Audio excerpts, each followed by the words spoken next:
गाय गोविंद महाप्रभु की जय, गुलाम सुभद्रा माता जी की जय, भगवान शिवदेव की जय, भक्त रक्षादेव भगवान शिवदेव की जय, उपस्थित रोज भक्तवृंद की जय, गौर सीतानाथ प्रेमानंद।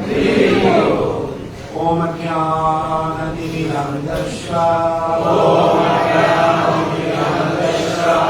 ज्ञानाञ्जनशलाकया चक्षुरुन्मीलितं येन तस्मै श्रीगुरुवे नमः। मूकं करोति वाचालं पङ्गुं लङ्घयते यत्कृपातमहं वन्दे श्रीगुरुं दिनतारिणं श्रीपरमानन्दमाधवं श्रीकृष्ण चैतन्य ईश्वरं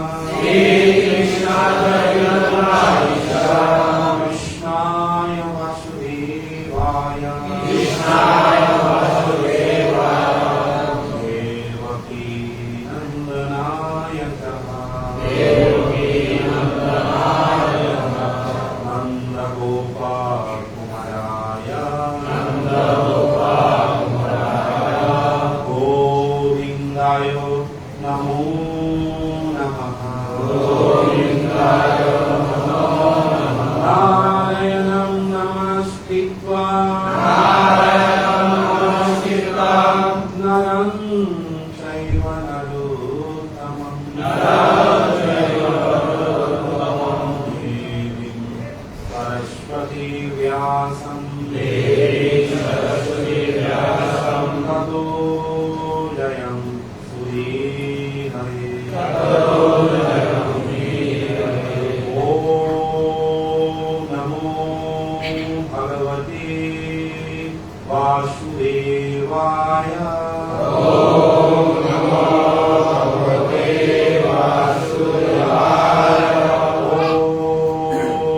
नमो भगवते वासुदेवाय।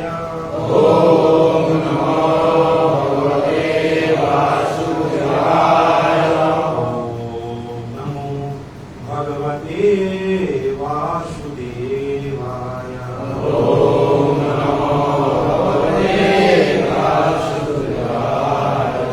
जय जय भागवता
আমিও আপনাদের আপনাদের আশীর্বাদে সবাই ভালো আছি।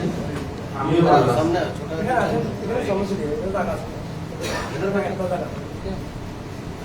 গত সপ্তাহে আমরা গিয়েছিলাম সৌদি নিয়েছিলাম অনেক আগে।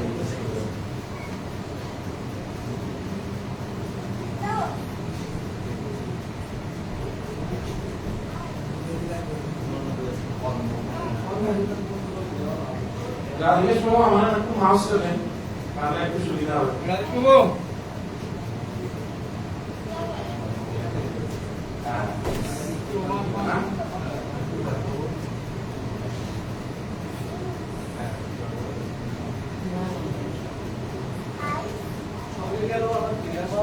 এইখান থেকে শুরু হবে আজকে, ঠিক আছে? বান্ধব দত্ত এর আগে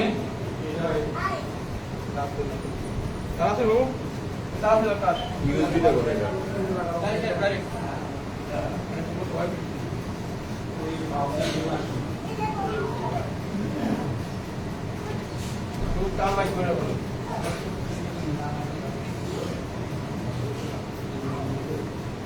গত সপ্তাহে গিয়েছিল আপনার এটা না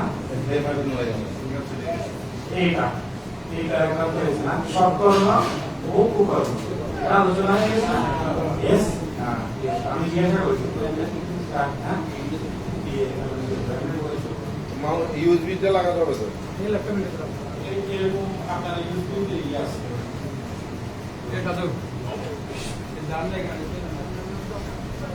তো অ্যাকচুয়ালি আপনার আমরা একটু আগে থেকে একটু আইডিয়া করে নিই। অর্থাৎ বিভিন্ন শরীর লাভের ক্ষেত্রে কর্মের ভূমিকা।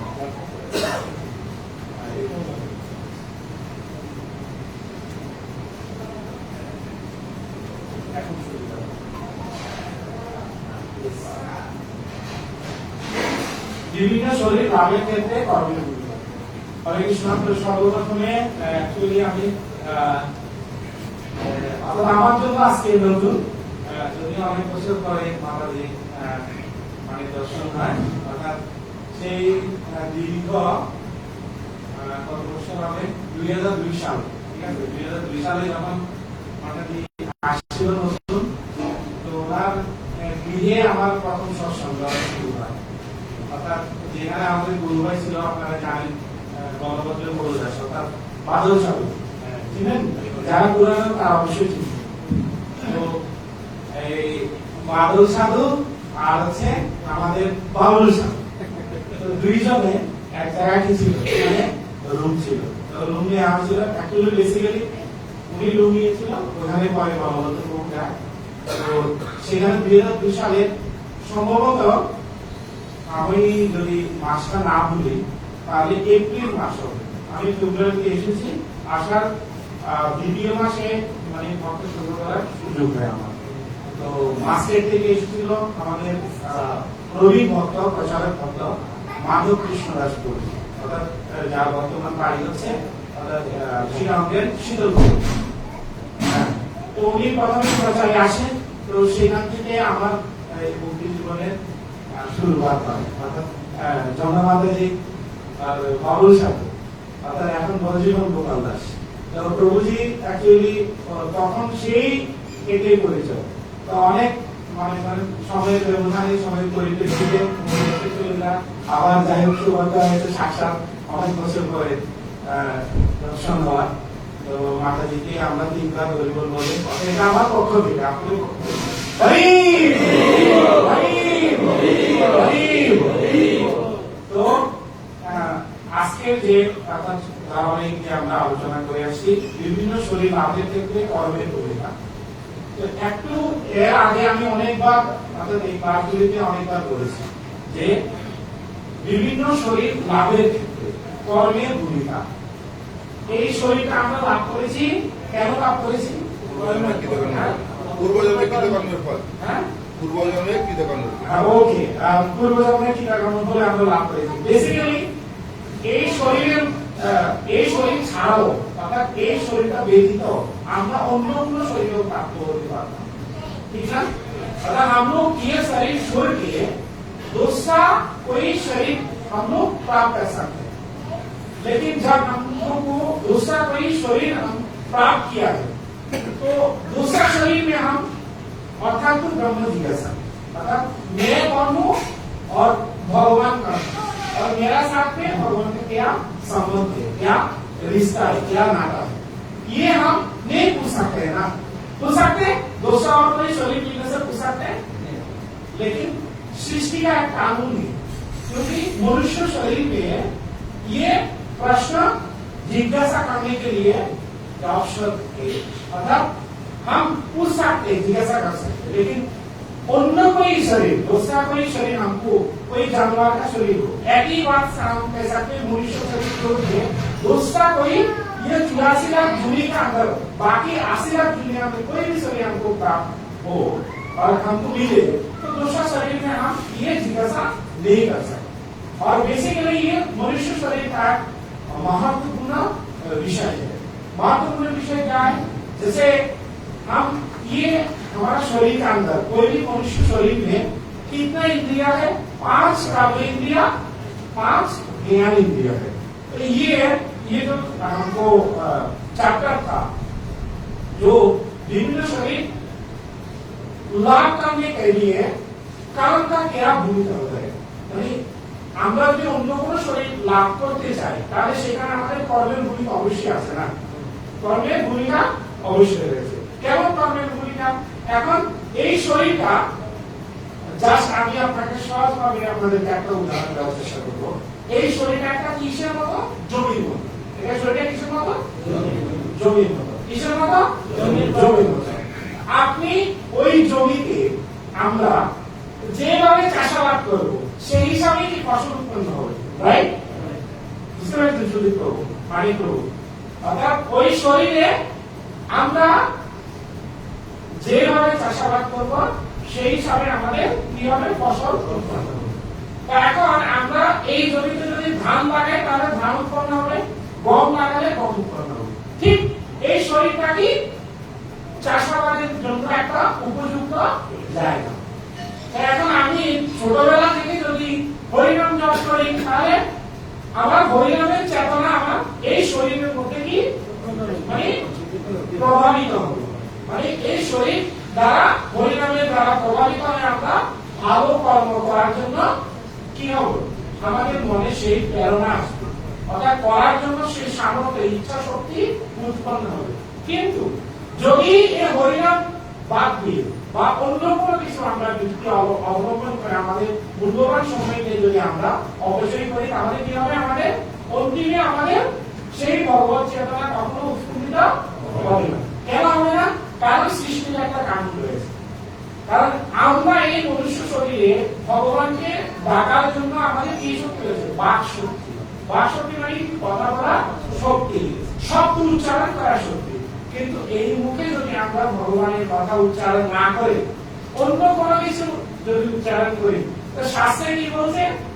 আপনারা দেখেছেন বর্ষাকালে মানে মানে কি বেগে কি করে? আওয়াজ করে, বিশেষ করে মানে বর্ষাকালে সেটা বেশি দেখা যায়। আর সেই যখন বর্ষাকালে এই ব্যাঙ যখন মানে ভেঙল ভেঙল করে ডাকে তখন তার নিকটে কে আসে? সাপ আসে, এটা নিশ্চিত, ঠিক না?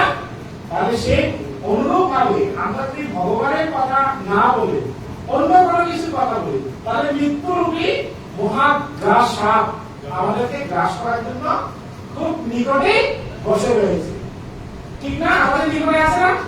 আমরা বলতে পারবো যে আমাদের কখন মৃত্যু হবে? বলতে পারবো, কিন্তু আমাদের প্রত্যেকটা বিষয় মানে বুঝার আগে, মানে আন্ডারস্ট্যান্ডিং হওয়ার আগে আমাদের কি করতে হয়? চিন্তা করতে হবে, বুদ্ধি দিয়ে বিচার করতে হবে, জ্ঞান দিয়ে বিচার করতে হবে। তখনই আমরা যে কোনো একটা জিনিসকে সিদ্ধান্তে আমরা উপনীত হতে সক্ষম। উদাহরণ ক্যান্সার আমরা কোনো কিছু করতে পারবো? এই যে এখন এত সুন্দর একটা টেকনোলজি, এগুলি আমরা কার সাথে লাগাচ্ছি? ভগবানের সাথে। কিন্তু এই টেকনোলজিগুলি আমাদের নিজের জন্য আমরা ব্যবহার করে থাকি না? এখন এই ল্যাপটপ দিয়ে যদি আমরা ভগবানের সেবাতে না লাগি অন্য কোনো সেবাতে আমরা লাগাতে পারি, ঠিক না? আমাদের নিজের ইন্দ্রিয় তৃপ্তির জন্য, ঠিক না? সেই একই জিনিস আমাদের একজন ব্রহ্মচারী প্রভু গত কিছুদিন আগে আমি ফেসবুকে ইউটিউবে দেখলাম, মোবাইলকে উনি কিসের সাথে তুলনা করেছে জানেন? অপ্সরা। মানে মোবাইল হচ্ছে কি একটা অপ্সরা।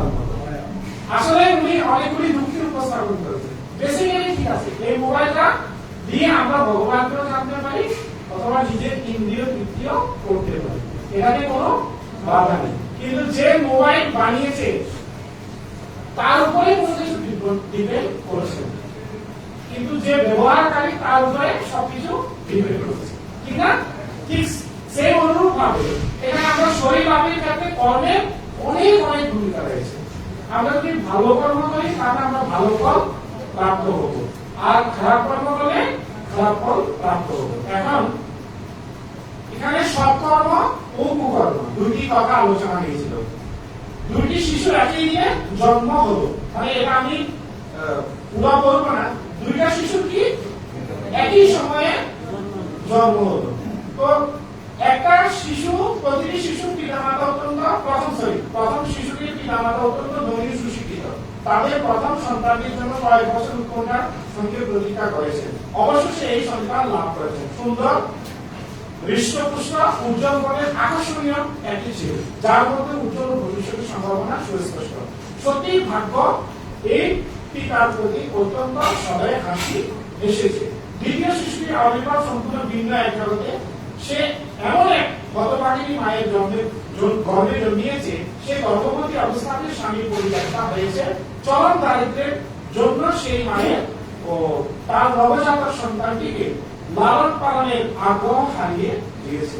তার সামনের পথ অত্যন্ত অমসৃণ, দুঃখ কষ্টের ভরা, আর সেগুলি পার হওয়া খুব সহজ হবে না। মোটে সমাজে যখন এই ধরনের সদৃশ্যতায় কঠোর বৈষম্যপূর্ণ, যা প্রায় এই প্রশ্ন জাগায়, বিধাতা কেমন করে এই নির্দয় হতে পারে? জর্জ আর মেরি কি এমন করেছে যে তাদের সন্তানটি অন্ধ হয়ে জন্মালো? তারা তো সৎ মানুষ, ভগবান তো নির্দয় কেন? এইভাবে অনেক রকমের কি মানে প্রশ্ন আসে। তাহলে এখন প্রশ্ন হলো, আমরা সাধারণত বলে থাকি যে একটা শিশু যখন মৃত্যুবরণ করে তখন আমরা কি বলি, আরে বিয়ে করা শিশুটা, হ্যাঁ সেটা কোনো কর্মই করে, ঠিক না? কিন্তু এটা আমরা বিচার করি না যে সে যে প্রিভিয়াস লাইফ ছিল, অর্থাৎ পূর্ববর্তী সে যে কর্ম করেছে তার কর্মফল অনুসারে সে তার নির্দিষ্ট স্থান পেয়েছে, সুনির্দিষ্ট মাতা পিতা পেয়েছে। আর সুনির্দিষ্ট মাতা পিতা পাওয়ার পরে সে যে সন্তান লাভ করেছে তারও কর্মফল অনুসারে সে এই ধরনের সন্তান লাভ করেছে। এখানে শুধু সন্তানের কর্মফলের উপরে ডিপেন্ড করছে। যদি তত্ত্বগতভাবে বিচার করতে যাই তাহলে আমরা কি এখানে পিতা মাতা এবং সেই সন্তান উভয়ের কি কর্মফল মিশ্রিত হয়ে একটা মানে ফল উৎপন্ন হবে।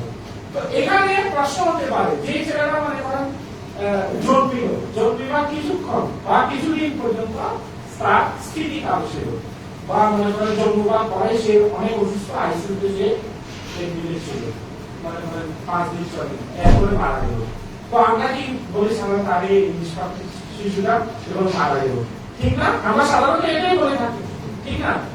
কিন্তু আমরা এটা বিচার করি না যে তার কর্মফল অনুসারে তার পিতা মাতা সেরকম সন্তান লাভ করেছে এবং শিশুও তার কর্মফল অনুসারে অধিরোধের পিতা মাতার পরিবারে সে জন্মগ্রহণ লাভ করেছে। আর এই জন্মটা কি আমাদের ইচ্ছার মাধ্যমে হয় না ভগবানের ইচ্ছার মাধ্যমে হয়? এটাই হচ্ছে আমাদের বুদ্ধি সীমারেখা। সবকিছুই কি স্বতন্ত্র নয়, কারণ আমরা নিজের ইচ্ছা মতো আমরা জন্ম লাভ করতে পারি না। কেন লাভ করতে পারি না? সৃষ্টির একটা কানুন রয়েছে, প্রকৃতি তার নির্দিষ্ট গতিতে সে পরিচালিত হচ্ছে। প্রকৃতিকে কেউ পরিচালনা করতে পারে না। ময়াধ্যক্ষণ প্রকৃতি সুনির্দিষ্ট চলাচরণ হেতু নামের পন্থীরা জগৎ পরিবর্তন, অর্থাৎ ময়াধ্যক্ষণ প্রকৃতি সুয়তে সচরাচরণ, মানে ভগবান বলছে যে হে অর্জুন, আমার অর্জুনতার দ্বারা এই জড়া প্রকৃতি পরিচালিত হচ্ছে। তাহলে আমরা এটুকু বুঝতে পারলাম যে কর্ম যদি ভালো হয় তাহলে আমাদের জন্ম ভালো হবে, আর কর্ম যদি খারাপ হয় আমাদের জন্ম খারাপ হবে। এটুকু আমরা বুঝতে পেরেছি না? তাহলে আমরা আগে সেশনে আমরা যাবো, কেমন? ওকে,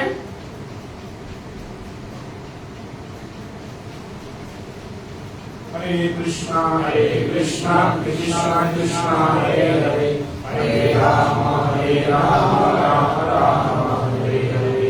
আর এখানে আমি সব সময় ক্লাসে বলে আসে থাকি যে একটা কথা সব সময় বলি যে যখনই কোনো ব্যক্তির মৃত্যু হয় তখন কয়টা জিনিস সাথে করে নিয়ে যায়?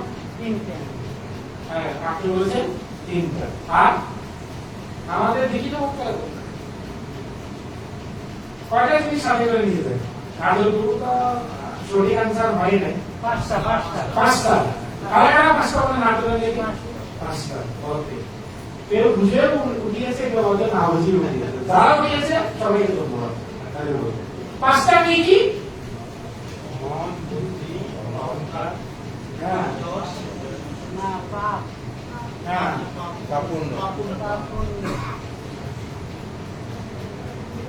আলোচনার মধ্যে আসছে, কিন্তু আসলে পাঁচটা মনে আছে, এটুকু আমি অনেক খুশি হয়ে গেছি।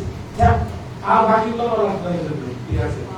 পাঁচটা। প্রথম হচ্ছে কি, কোন মানুষ যখন মৃত্যুবরণ হয়, আবার আমার সাথে সবাই যখন কোন মানুষের মৃত্যু হয়, বিশ্বজিৎ সিনহা প্রভু কি, তো প্রথম কি সাথে আত্মা প্রথম কয়টা জিনিস নিয়ে যায়? পাঁচটা জিনিস। না চারটা? পাঁচটা। শিওর?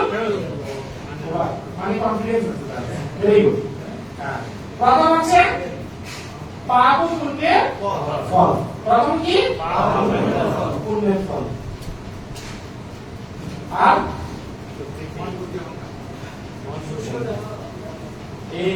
একটু শুরু হয়ে আমাকে সহযোগিতা করতে হবে, আমি তো ভুলে গেছি। প্রথম হচ্ছে সূক্ষ্ম শরীর, যেটা প্রথমে আনসার দিয়েছে, ঠিক আছে? মন, বুদ্ধি, অহংকার দ্বারা গঠিত সূক্ষ্ম শরীর, এটাকে কি বলা হয়? চেতনা বলা হয়। এটাকে কি বলা হয়? চেতনা। এই মন, বুদ্ধি, অহংকারকে একসাথে কি বলা হয়? সূক্ষ্ম শরীর। আর সূক্ষ্ম শরীরটা কি? চেতনা। सूक्ष्म शरीर की प्रभु जी इधर बेंगोली नहीं समझ रहा है, ऐसा कोई भक्त है हिंदी दूसरा लैंग्वेज भाषी? हाँ आप ही बात करें। हाँ वो प्रभु जी है, एक तो कम से कम। तो फास्ट है, कोई भी व्यक्ति का जब ये मेटेरियल जो बॉडी है और छोड़ देता है, मानी मृत्यु होता है, तो मृत्यु का टाइम पे आत्मा कितना चीज साथ में लेके जाते हैं? कितना चीज? बड़ी पांच चीज। फर्स्ट है सूक्ष्म शरीर, मीन्स मन, बुद्धि और अहंकार का द्वारा जो संगठित सूक्ष्म शरीर, इसको हम एक ही साथ में कहेंगे तो चेतना साथ में जाता है, चेतना। तो सूक्ष्म शरीर और द्वितीय হচ্ছে কি পাপ ও পুণ্যের ফল। একটু আগে আমি যেটা বলেছি, আমরা সারা জীবন আমরা এই শরীর দিয়ে যা পাপ পুণ্য করেছি সেটা আত্মা বহন করে নিয়ে যায়। তৃতীয়ত হচ্ছে কি তিন গুণের প্রভাব। তৃতীয়ত কি তিন গুণের প্রভাব, সত্য, রজ এবং তম। আমরা এই তিনটা গুণের দ্বারা প্রভাবিত হয়ে কোন না কোন গুণের অধীন হয়ে আমরা কর্ম করেই চলছি, তাহলে তিনটা গুণের প্রভাব সাথে যাবে। আর চতুর্থত আছে কি কামনা বাসনা। সারা জীবন আমরা যে কামনা বাসনা আসে মনে, সেই কামনা বাসনা সাথে করে নিয়ে যায় আত্মা। আর পঞ্চম হচ্ছে কি স্বীকৃতি। পঞ্চম হচ্ছে কি স্বীকৃতি। আর এই স্বীকৃতিটা এখন আমরা সূক্ষ্ম শরীর বুঝলাম, পাপ ও পুণ্যের ফল বুঝলাম, তিন গুণের প্রভাব বুঝলাম, চতুর্থ মানে কামনা বাসনা, আর পঞ্চম হচ্ছে কি স্বীকৃতি। এখন স্বীকৃতিটা কি জিনিস? মানে এক কথায় যদি আমরা বলি ভগবানের সাথে সম্বন্ধ যুক্ত যা কিছু করি সেটাই হচ্ছে কি স্বীকৃতি। আর আমরা কিভাবে বুঝবো স্বীকৃতিটা? এটা অনেকবার আমি বলেছি। মনে করেন এটা হচ্ছে কি নিউ সারালা, আমি যাব অবতে, তো গড়িয়াতে যাওয়ার আগে বড় একটা বালছা রয়েছে, মানে ঘন বন রয়েছে, যেখানে দিনের বেলাও হাঁটতে কি মানুষ ভয় পায়। আবার চিন্তা করেন আমি অন্য কোথাও নিয়ে যাচ্ছি, ভয় পাবেন না। হ্যাঁ, তো এই যে এই গর্বিয়া ওই জায়গাটা পার হওয়ার পরে কি রয়েছে, মানে হসপিটাল রয়েছে বা ওখানে কিছু স্কুল রয়েছে।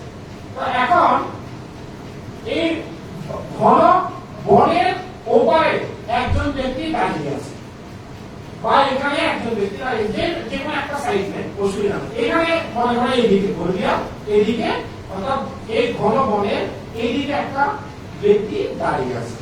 তো এখন অনেক দূর থেকে 2-3 গ্রাম পেরিয়ে সে এখানে এসেছে হসপিটালে যাবে, মানে ডাক্তার দেখানোর জন্য। তো এখন রাস্তাও চিনে না, আবার ভয়ও লাগছে। তো ওই ব্যক্তিকে এখানে আমাদের রূপম প্রভুকে দিচ্ছি, কেমন? তো রূপম প্রভু এখানে দাঁড়িয়ে আছে। রূপম প্রভু জিজ্ঞাসা করলাম যে কালু প্রভু এসে, প্রভু আমি একটু হাসপাতালে যাব, আপনি যদি আমাকে একটু মানে সহযোগিতা করেন। তো উনি বলেছে কোনো অসুবিধা নেই, আমি তো আমার বাচ্চাকে স্কুলে দিয়েছি, আমি আপনাকে নিয়ে যাবো, কোনো অসুবিধা নেই। তো কাজল প্রভুকে নিয়ে যাবো। তো এই যে প্রথম কাজল প্রভু হলো কি একজন সাধারণ আমজনতা, মানে কি একজন সাধারণ ব্যক্তি। হ্যাঁ, তো তাকে সহযোগিতার কারণে এই রূপম প্রভুর কি লাভ হলো? স্বীকৃতি না পুণ্য? কোনটা? হ্যাঁ, পুণ্য। পুণ্য অর্জন হলো। তার কি অর্জন হলো? পুণ্য অর্জন হলো। তো কিছুদিন পরে আমাদের সেই একই জায়গা আমাদের মিঠুন প্রভু, ভক্ত মানুষ মিঠুন প্রভু যাবে, তাই প্রভু আমি একটু মানে হাসপাতালে যাবো, আমাকে একটু মানে সহযোগিতা করুন। কোনো অসুবিধা না, আমি নিজেও ডাক্তার দেখাতে যাবো, আমি আপনাকে সাথে করে নিয়ে যাবো। তাই এখন মিঠুন প্রভু ভক্ত মানুষ সবসময় ভগবানের চিন্তা। হ্যাঁ, তখন সেম একই সেবা আপনার রূপম প্রভু ওনাকে দেবে, আর ওনার কি রূপে হলো?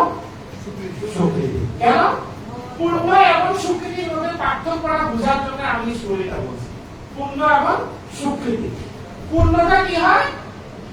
নষ্ট হয়ে যায়, ক্ষয় হয়ে যায়, কিন্তু স্বীকৃতিটা অক্ষয়। সেটা আমরা কিভাবে?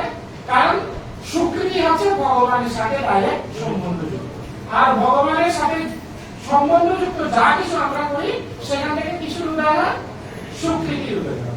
আর যদি আমরা অন্য কোনো ভাবে কর্ম করে থাকি সেখান থেকে আমাদের পূর্ণ লাভ হয়, ঠিক না? ক্লিয়ার? বুঝতে পেরেছেন?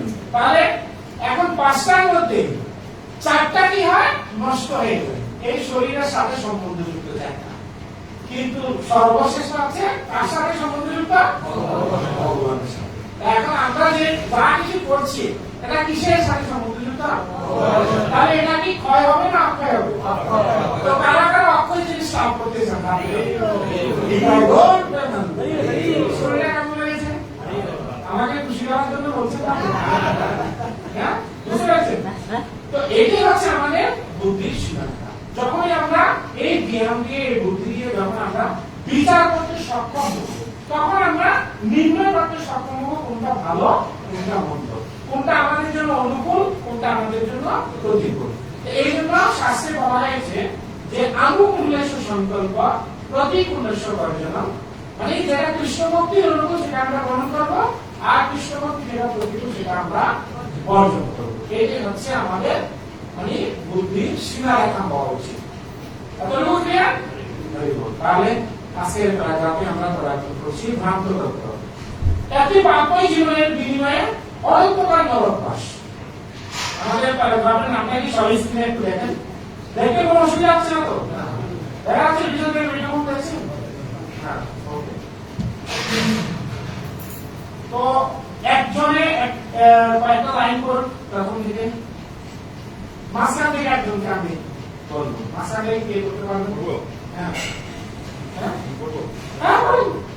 পৃথিবীর কিছু কিছু ধর্ম সম্প্রদায়ে এই মত প্রচারিত রয়েছে যে জীবন একটি এবং এই জীবন সৎকর্ম করে অতিবাহিত করলে অনন্তকালের জন্য স্বর্গবাস লাভ হয়, আর এই পাপ কর্ম অতিবাহিত করলে অনন্তকালের জন্য নরকে অন্ধকারে নিযুক্ত হতে হয়, সেখানে থেকে ফিরে আসা আর কোনো সুযোগ নেই।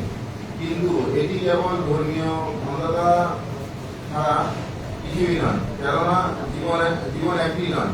জীবন একটি হলো পৃথিবীর বিভিন্ন জীবনের যে অসাম্য রয়েছে তার ব্যাখ্যা দেওয়া যায় না।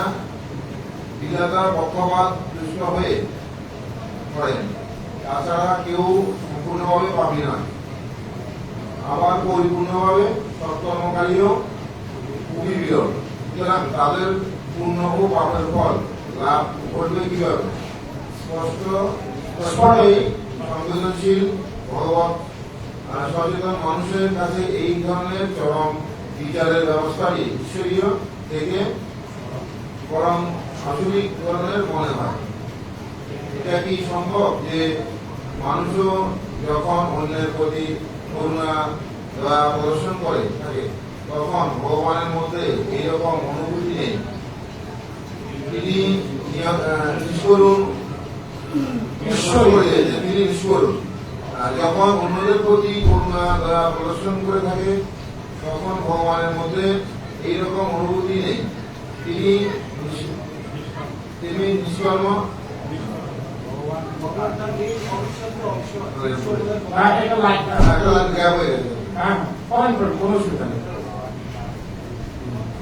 ভগবান তার নিজ অবিচ্ছেদ্য অংশ জীব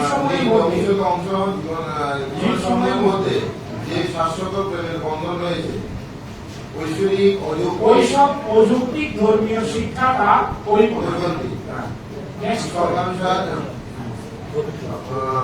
শোকানুসারে মানুষ ঈশ্বর অনুরূপী তৈরি।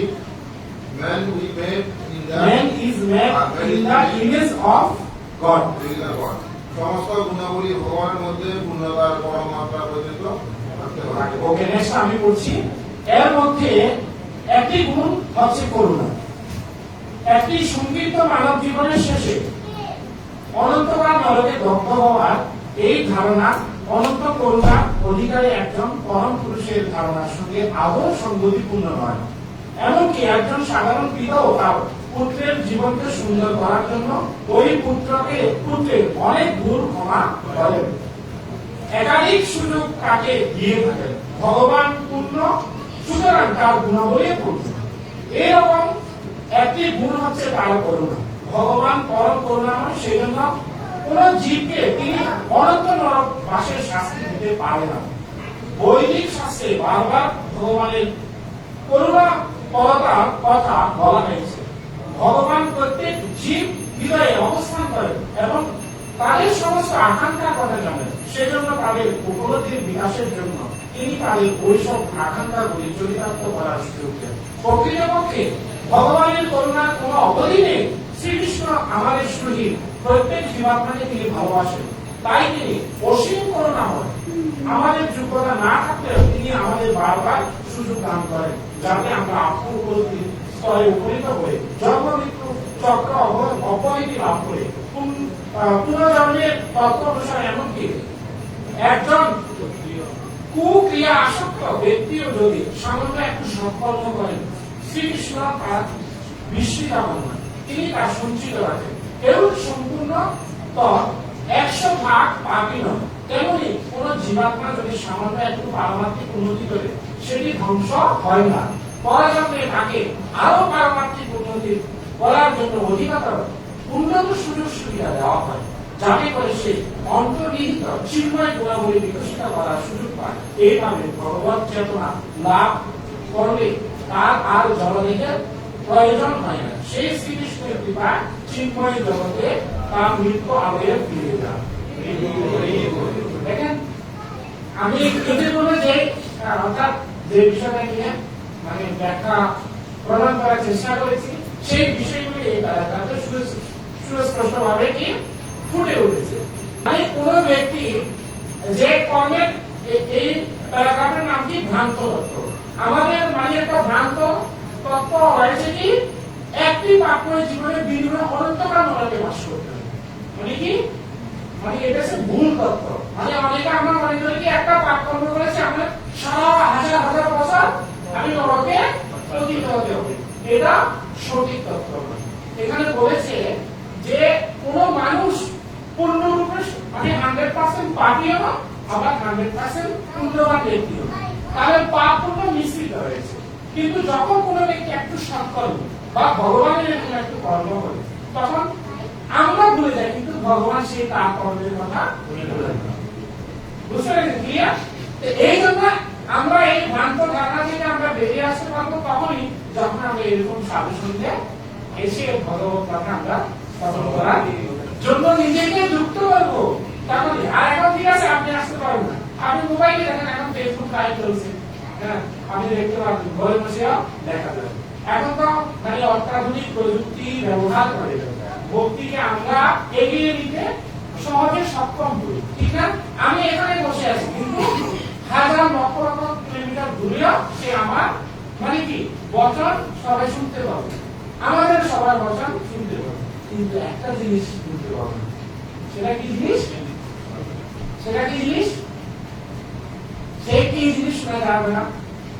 আমরা যে এখন বসে আছি, আমাদের সাউন্ড মানে ভাইব্রেশন বা ফিজিক্যাল যে অ্যাসোসিয়েশন, এটা আমরা দেখতে পাই, শুনতে পাই, হ্যাঁ স্পর্শ করতে পারি, কিন্তু একটা জিনিসকে স্পর্শ করতে পারি না, একটা জিনিসকে মানে দেখাও যায় না, একটা জিনিসকে বুঝাও যায় না। সেটা কি? ভক্তি প্রেম বিনিময়। ভক্তি প্রেম বিনিময়। আচ্ছা ঠিক আছে, ওকে। আর এই কিছু বলবেন? দেখা মানে অনুভব করতে পারছি। হ্যাঁ আনন্দ একজন একটা বলছে, ঠিক আছে, খুব সুন্দর। কমসে কম উত্তর দেওয়ার চেষ্টা করা উচিত, ঠিক আছে? শুধু শুনেই গেলাম বলেই গেলেন, আমি বললাম আপনারা শুনে, হ্যাঁ ঠিক আছে, হ্যাঁ ঠিক আছে, এরকম না, আনসার করতে হবে। আন্ডারস্ট্যান্ডিং তখনই আসে যখন প্রশ্ন জিজ্ঞাসা করো।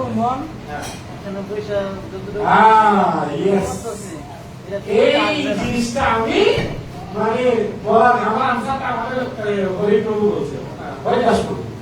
অর্থাৎ সবকিছু আমরা বুঝতে পারি, সবকিছু আমরা দেখতে পাচ্ছি, কিন্তু একটা জিনিস, আমি এখানে বসে আছি কিন্তু আমার মনে কি চলছে আপনি বলতে পারবেন? আমি আপনার মনের কথা বলতে পারবো, কিন্তু একজন ব্যক্তি বলতে পারবে, সে কে? ভগবান। এই জন্য অর্জুন ভগবদ্গীতা 6ষ্ঠ অধ্যায়ে 34 নম্বর শ্লোকে অর্জুন কৃষ্ণকে জিজ্ঞাসা করেছিল, কি জিজ্ঞাসা করেছিল? চঞ্চলহি মন কৃষ্ণ প্রমাথি বলবদ্ধিয়ম তস্য অহম নিগ্রহমন্তে বায়ুর ইব সুদুষ্কর।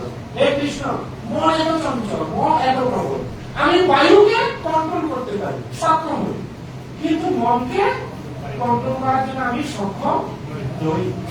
কেন বলেছে? কারণ মনের গতি এত দ্রুত যে সেকেন্ডের থেকে কম সময়ে যে কোনো জায়গায় পৌঁছে দিতে পারে না। এই জন্য এই কথা বলার উদ্দেশ্য আছে। তো এই জন্য আমাদের মনের উপরে যে এখানে আমাদের একটা ভাগ্য আমাদের রয়েছে, আমরা যদি একবার কোনো পাপ কর্ম করে নরকে চলে যাই, আমরা এই নরকেই দেখে যাবো না, এরকম কোন এই জন্য ব্রহ্মাণ্ড ভূমিতে কোন ভাগ্যবান জীব গুরু কৃষ্ণ প্রসাদে পায় ভক্তিলতা। ব্রহ্মাণ্ডে আমরা কি 84 লক্ষ জুড়ি ভক্তি ভ্রমণ করতেছি, কখনো পশু জুড়ি, কখনো গাছপালা জুড়ি, কখনো পক্ষী জুড়ি, কখনো কীট পতঙ্গ, আর কখনো আমাদের এই মনুষ্য শরীর। তো এইভাবে মনুষ্য মানে ভ্রমণ করতে করতে করতে করতে যখন কোন মনুষ্য জন্ম পেয়ে গেল, আর মনুষ্য জন্ম পেয়ে যদি কোন মহান ভক্তের কৃপা যদি আমরা লাভ করতে পারি, সেই ভক্তিলতা বিস্তার আবার কি ধীরে ধীরে ধীরে ধীরে প্রসারিত হয়ে একদম ভগবানের কাছে নিয়ে যাবে। এই জন্য আন্তর্জাতিক কৃষ্ণ ভক্তাবৃন্দ সবাই চেষ্টা করছে সেই ভক্তিলতা বীজ সবার মধ্যে বপন করার জন্য কি চেষ্টা করছে। আর যারাই সেটা হৃদয়ে ধারণ করে, আমরা ভগবানের হরিনাম জপ করে এবিসিডি শিখে যখন আমরা প্র্যাকটিস শুরু করছি, তখনই আমাদের সেই পারমার্থিক এই যে লাস্টে বলেছে দেখেন, পরজন্মে তাকে আরো পারমার্থিক উন্নতি করার জন্য অধিকতর উন্নত সুযোগ সুবিধা দেওয়া হয়, যাতে করে সে তার অন্তর্নিহিত চিন্ময় গুণাবলী বিকশিত করার সুযোগ পায়। এই জন্য কোন পাপী ব্যক্তিকেও ভগবান কি করে? কৃপা করে। এই জন্য ভগবান কেউ যদি প্রশ্ন করে, মানে আমাদেরকে বা আপনাদেরকে কেউ যদি প্রশ্ন করে কেন এই জলজগৎ বানিয়েছেন, ভগবান কেন এই জলজগৎ বানিয়েছেন, তখন আমরা কি উত্তর দেব? কে বলতে পারবে? ভগবান এই জলজগৎ কেন বানিয়েছেন? কারণ জলজগৎটা কিসের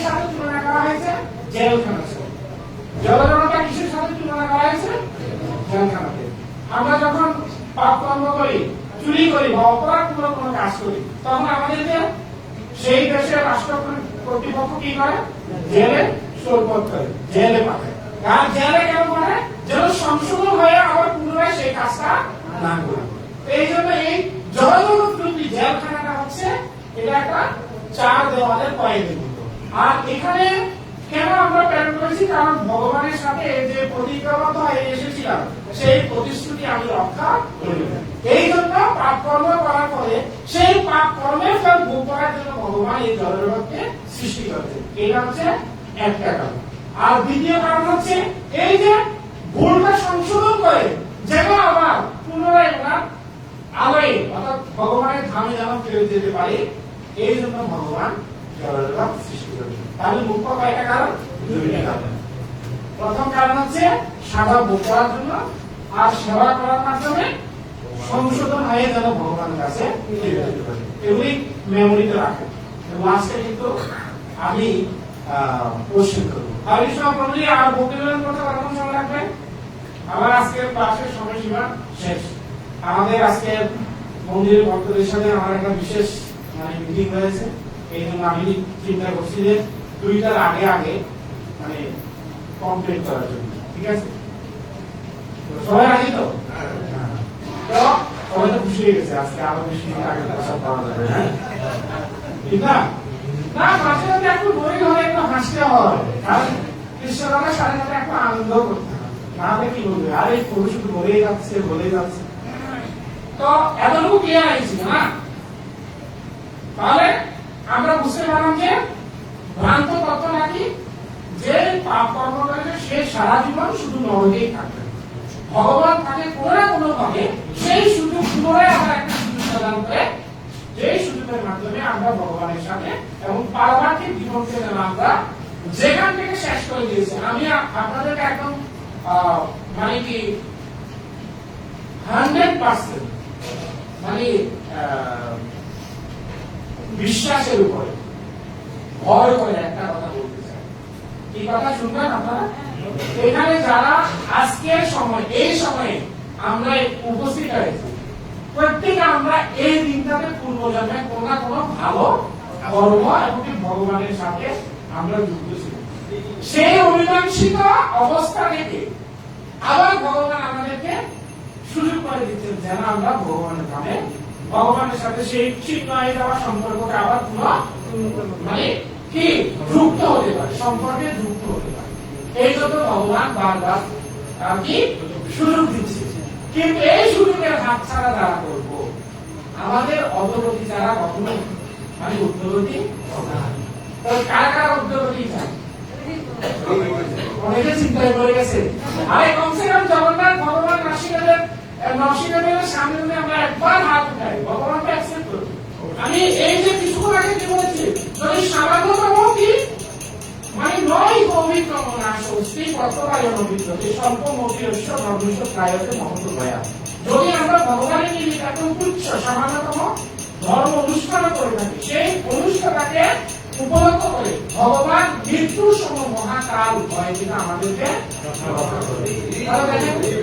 এই যে এখানে এত সুন্দরভাবে বর্ণনা দিয়েছিল যে ভগবান কখনো বললেন, আমি লাইনটা আবার করার চেষ্টা করছি।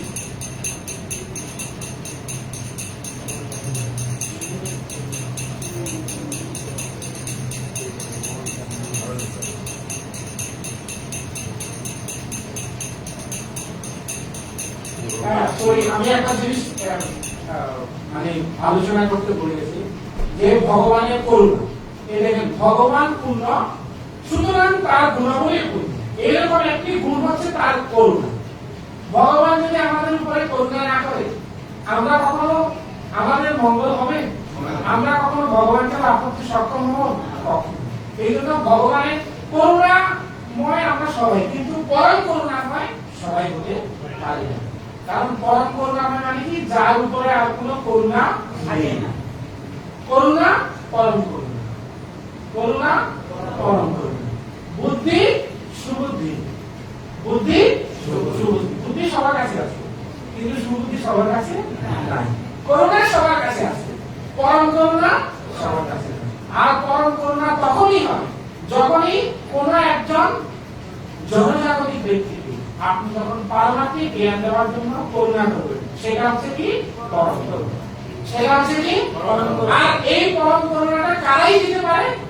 যারাই পরম করুণার সাথে যুক্ত রয়েছে, যারাই পরম করুণার সাথে যুক্ত রয়েছে, সেই ধরনের ব্যক্তি শুধু সেই পরম করুণা দিতে পারে।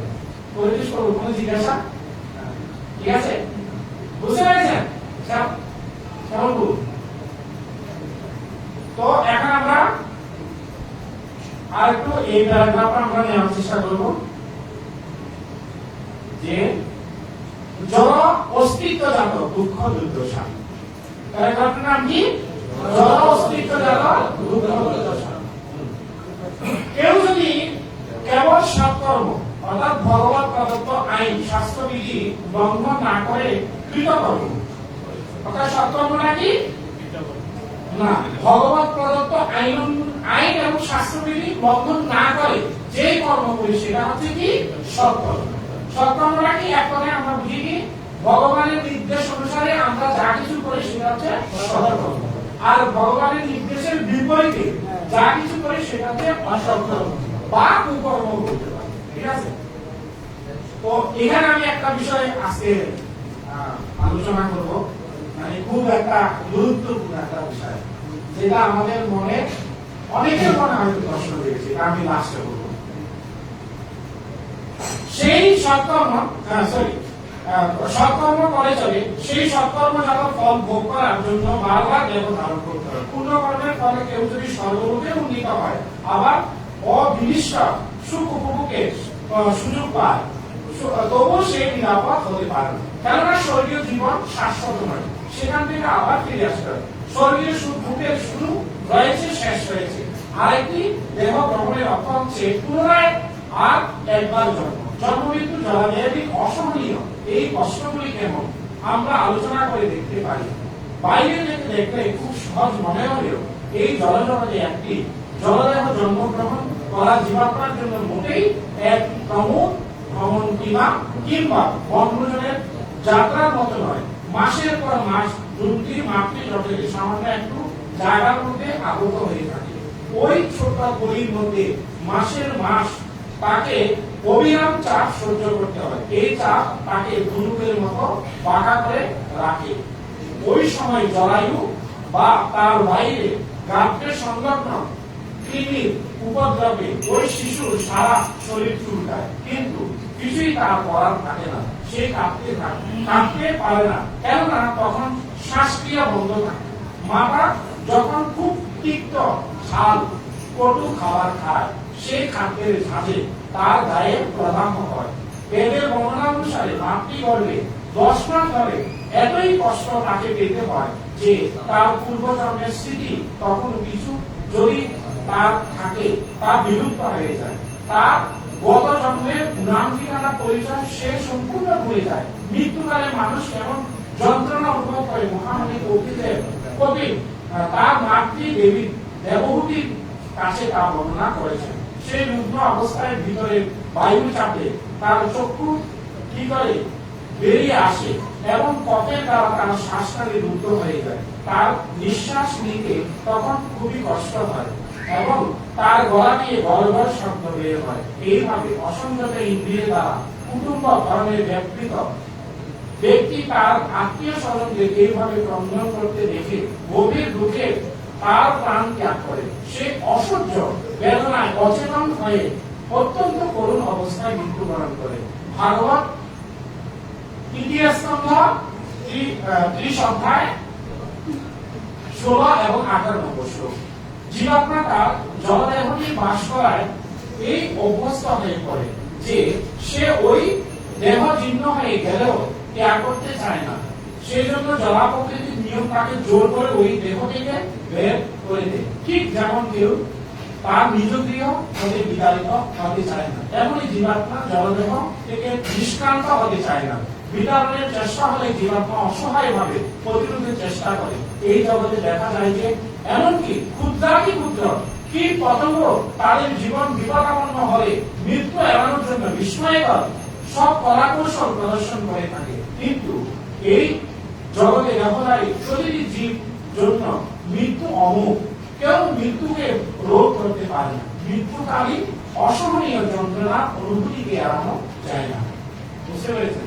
এটা মানে আমরা এই যে জড় অস্তিত্ব যখনই আমরা এই শরীরটা লাভ করি, আর এই শরীরটা লাভ করার পূর্বে যে মাতৃগর্ভের কথা শ্রীমদ্ ভাগবতে এখানে বর্ণনা করা হয়েছে। তো একটি বিষয় না বললেই নয়, আর এখনকার বর্তমান যে মডার্ন প্রযুক্তি অবলম্বন করে আমরা যখন একটি মানে মাতৃগর্ভ, যখন একটা সন্তান প্রথম মাস থেকে যখন ষষ্ঠ মাস অবধি মানে পূর্ণ হয়, তো ষষ্ঠ মাসে কি হয়, সন্তানের মানে পূর্ণাঙ্গ শরীর গঠন প্রক্রিয়া সম্পন্ন হয়। আর তখন এই 6 থেকে 7 মাসের মধ্যে যখন আমরা কি আল্ট্রাসোনোগ্রাফি করার মাধ্যমে আমরা জানতে পারি যে সেটা কি এই শিশু সন্তানটা কি কন্যা সন্তান,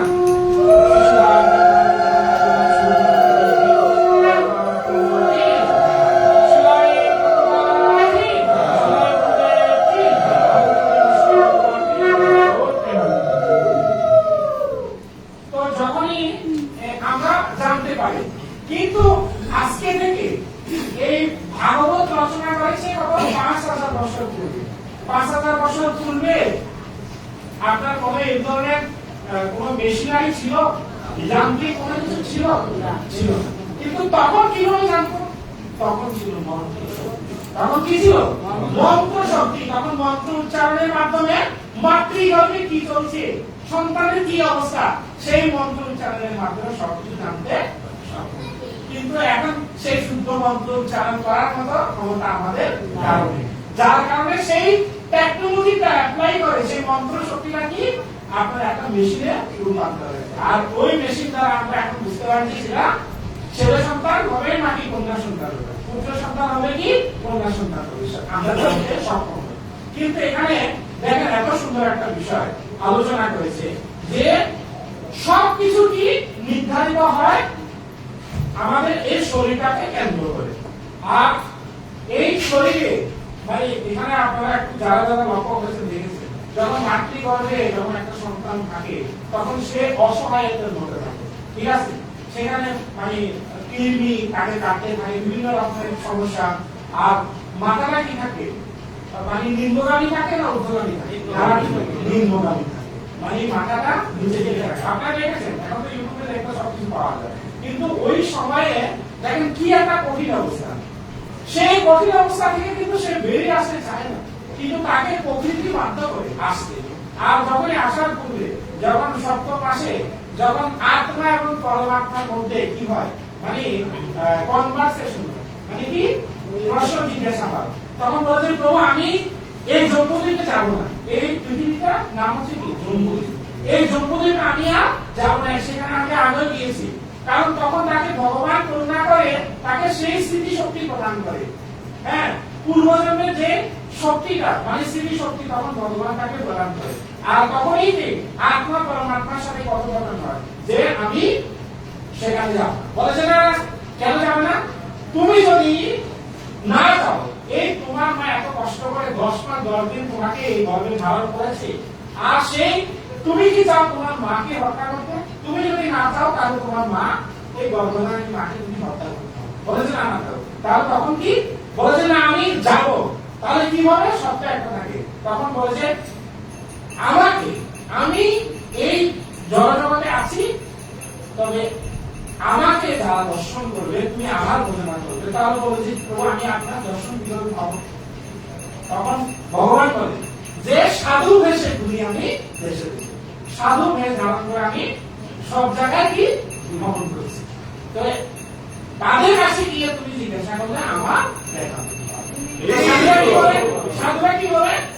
কিন্তু ভগবান কথা বলে। এই জন্য আমরা জানি না জানি, বুঝি না বুঝি, একটা জিনিস আমরা সবসময় বলি সাধু গুরু বৈষ্ণব সাই ব্রহ্মানন্দে, এটা বলে থাকি, ঠিক বলে থাকি না? এটা বলার পিছনে ওই মুখ্য কারণ ওইটাই আসছে। বুঝতে পারলেন কি? এই জন্য আমরা যখনই এই জগতের অস্তিত্বটা আমরা যখনই লাভ করবো তখন থেকে আমাদের কি হয়? দুঃখ শুরু হয়। জড়জগৎ থেকে ধারণ করা মানে কি? দুঃখ শুরু আর সংগ্রাম শুরু। একটা জীবন মানে একটা সংগ্রামের সূচনা, ঠিক না? এখানে কি আমরা কেন এসেছি? কারা উত্তর দিবেন? এখানে ওমান শহরে বা ওমানে আমরা কেন এসেছি? আমাদের অর্থ কি ছিল? ইনকাম মানে কি? আর্থিক। কিন্তু আমরা এখানে কেউ ভক্তি করতে আসছি, এরকম ভক্তি করতে আসছি না। দুটা করে আমি আমরা কেউ এখানে ভক্তি করতে আসি। এসেছি কেন? হ্যাঁ অবশ্যই। কারণ আমরা দেখেন যাদের ফ্যামিলি আছে তারা তো হেলদি আছে, তারাও এক দৃষ্টিকোণ থেকে হেলদি আছে, তারাও দুঃখী। এই জগৎটা সবাই দুঃখী আছে। কারণ ভগবান যেখানে ডিক্লেয়ার করেছে, কি বলেছেন? ভগবদ্গীতা কি বলেছেন? মৃত্যু লোকান দুঃখালয় অশাশ্বতম। এই যে এখানে আমি বলেছি, এই যে জড়শরীরটা কি শাশ্বত না অশাশ্বত? শাশ্বত মানে এটা ধ্বংস হবে। অশাশ্বত মানে কি? যেটা ধ্বংস হয় না। আর মৃত্যু লোকান দুঃখালয়, এই মৃত্যু লোকটা কি? দুঃখের জায়গা। এটা সুখের জায়গা যেখানে ভগবান বলেছেন এটা দুঃখের জায়গা। এখন আমি যদি এখানে বলি সুখের জায়গা, তাহলে হবে না? হবে না। কারণ আমরা হ্যাঁ আমাদের সাময়িক সুখ স্বাচ্ছন্দ্য থাকতেই পারে, এটা থাকাটা স্বাভাবিক। একটা মানুষের জীবন কখনো সম্পূর্ণ মানে কি সুখেও থাকে না, একটা মানুষের জীবন আবার কখনো দুঃখেও থাকে না। সুখ দুঃখের সংমিশ্রণে মানে কি একটা মানুষের জীবন। তাহলে এই জীবনে আমরা যতটুকু সুযোগ ভোগ করতে পারবো, কিন্তু অন্য সৃষ্টির প্রাণীরা সেই সুযোগ ভোগ করতে পারে না। তাহলে মনুষ্যকে এই জন্য সর্বশ্রেষ্ঠ, এই সর্বশ্রেষ্ঠ শরীর দিয়ে আমরা কি করবো? কি করবো? ভগবানকে রাখবো। সুন্দর লাগছে না তো? কিভাবে রাখবো? হরে কৃষ্ণ হরে কৃষ্ণ কৃষ্ণ কৃষ্ণ হরে হরে, হরে রাম রাম রাম হরে হরে। সবাইকে অসংখ্য ধন্যবাদ। কারণ যদি কোনো প্রশ্ন থাকে 2 মিনিট আমাদের প্রভু অর্থাৎ প্রশ্ন করতে করতে 2 মিনিট। প্রভু হ্যাঁ বলুন। একটা উপদেশ দিয়েছে কয় হাত? একটা কয় হাত? 2 হাত। যেটা দ্বিতীয় হাত আছে ওটা বাদ দিতে হবে। হ্যাঁ আর একটা হাত আছে পঁচিশ হাত, ওটাকে কিভাবে সরাতে যায় একটু আমাদের হরে কৃষ্ণ। প্রশ্ন আছে। হ্যাঁ আপনি যেটা বলছিলেন ওটা শেষ করুন, যে হ্যাঁ যখন ভূমিষ্ঠর পাশে শেষ হয় না গল্পটা। আচ্ছা না ওটা আসলে আমি সম্পূর্ণ বলার চেষ্টাও করি নাই। ওটা যখনই দেখেন এই একটা যখন সন্তান যখন ভূমিষ্ঠ হয়, হ্যাঁ তখন সে কি করে? হাসে না কান্না করে? কান্নাটা কেন করে? কে কে বলতে পারবেন? একটু সাধারণ ভাবে যাবে। ভগবানকে ছেড়ে হ্যাঁ ওকে, প্রভু বলছে ভগবানকে ছেড়ে আসার জন্য। ওকে আর দুঃখালয়ে এসে পড়েছে। হ্যাঁ ওকে, প্রভু সুন্দর বলেছে, দুঃখালয়ে এসে বলেছে। আর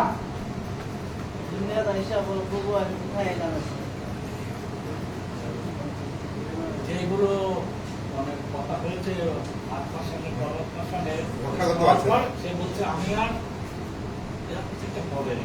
হ্যাঁ ওকে যেটুকু হ্যাঁ। আর পিছন থেকে কেউ মানে হ্যাঁ ওকে। আর কিছু বলবেন? মানে এইখান থেকে মানে সন্তান কেন ভূমিষ্ঠ হওয়ার পরে কান্না করে? পিছন থেকে সহযোগিতা কেন কান্না করে? হ্যাঁ সবকিছু ভুলে যাবে, ভগবানের জিনিস ভগবান সবকিছু ভুলে যাবে। হ্যাঁ তাদের উপর কি চিন্তা করতে নেই। মানে ভূমিষ্ঠ হওয়ার পরে সন্তান কেন কান্না করে? কেউ তো আসে না। আজকে পর্যন্ত দেখেছেন কোন সন্তান ভূমিষ্ঠ হওয়ার পরে হাসে? দেখেছেন? কান্নাটা কেন করে? কান্না করার পিছনে কারণ কি? ওকে সুন্দর পয়েন্ট বলেছেন আপনি। অর্থাৎ আমি এটা কি অর্থাৎ মাতৃভাবে যখন থাকে তখন ভগবানের কৃপা করে ভগবান তাকে সেই পূর্বজন্মে স্মৃতি শক্তিটা প্রদান করে। আর যখন ভূমিষ্ঠ হওয়ার পূর্ব মুহূর্তে কিন্তু সে সবকিছু ভুলে যায়। আর যখনই এই ধরা নামটা মানে কি দুঃখের জায়গা, আর দুঃখের আলোয় যদি কেউ আসে, হায় আমি কোথায় আসলাম, হায় আমি কোথায় আসলাম। কারণ এখন এই যে জন্মে এর আগে আমরা আলোচনা করেছিলাম যখন একই সময়ে দুটি সন্তানের জন্ম হয়েছিল, একজনের মানে পিতামাতা ধনী ছিল, সুশিক্ষিত ছিল, সেই জন্মের পর থেকে তার কোনো অসুবিধা ছিল না। আরেকজনের মা যখন তাকে গর্ভ ধারণ করেছে তখন সেই অবস্থা থেকে তার মানে পরিত্যক্তা, মানে সে কিভাবে মানে এটা থেকে মানে মুক্তি পাবে সেই চিন্তা। কেন এটা অসামঞ্জস্যতা? ওই যে কর্মের ফল। আর এরপরে যখন শরীর লাভ করেছি তখন দুঃখের সূচনা হলো। এই জন্য কি হে কৃষ্ণ আয় আমি আসলাম। কিন্তু যখন সে মাতৃগর্ভে কিন্তু ভালো ছিল না, কিন্তু সেখানে একটা বিষয় কি উন্নত ছিল। সেই উন্নত বিষয়টি ছিল কারণ ভগবানের কৃপা করে তার সেই চিন্তা শক্তিটা কি ছিল উন্নত ছিল। যখন সে জানলো যে হ্যাঁ আমি এই জগতে আসলেও ভগবানের কে পাবো এবং ভগবানের সেবা করবো, কিন্তু যখনই ভূমিষ্ঠ হয় সেই মানে প্রতিশ্রুতিটা কি আমরা ভুলে যাই, তখনই কি আমরা কান্না করতে শুরু করি। আর তখনই একটা সংগ্রাম, একটা দুঃখের সূচনা হয়।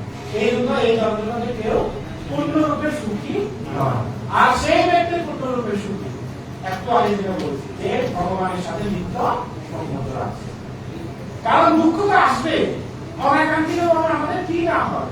আমাদের এখন বর্তমানে যেটা বাংলাদেশের পরিস্থিতি, এটা আমরা আজ থেকে আরো 10 বছর আগে হ্যাঁ পূর্বে আমরা কখনো চিন্তা করেছি যে এই পরিস্থিতি আমরা স্বীকার করবো হবো।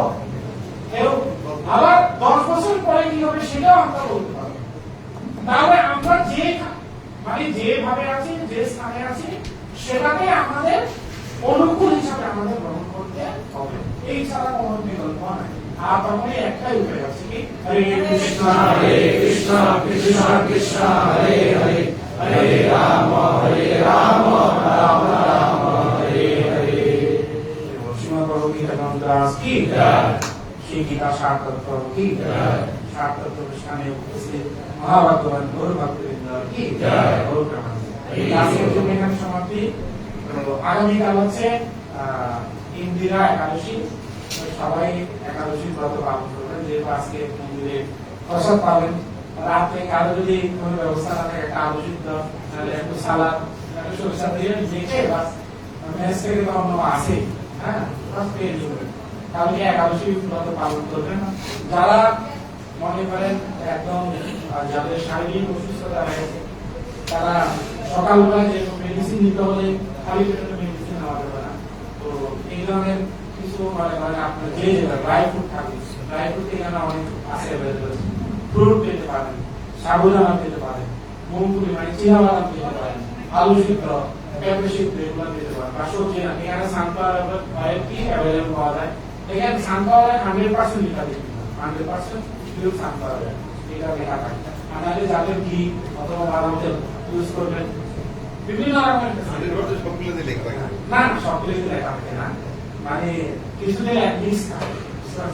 তবে যা যেরকম সাধ্য সামর্থ্য অনুসারে করার চেষ্টা করছি। সবাইকে অসংখ্য ধন্যবাদ। কোনো ভুল ত্রুটি হলে একটা আলোচনা আমার বড় বলে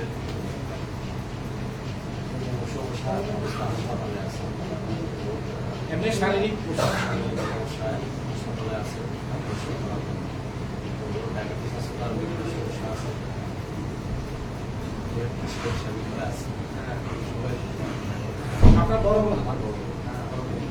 আমাদের কাঞ্চনবর্ধনা প্রভুর বড় বোন শারীরিক অসুস্থতায় আছে, ওনার সুগারের সমস্যা আছে।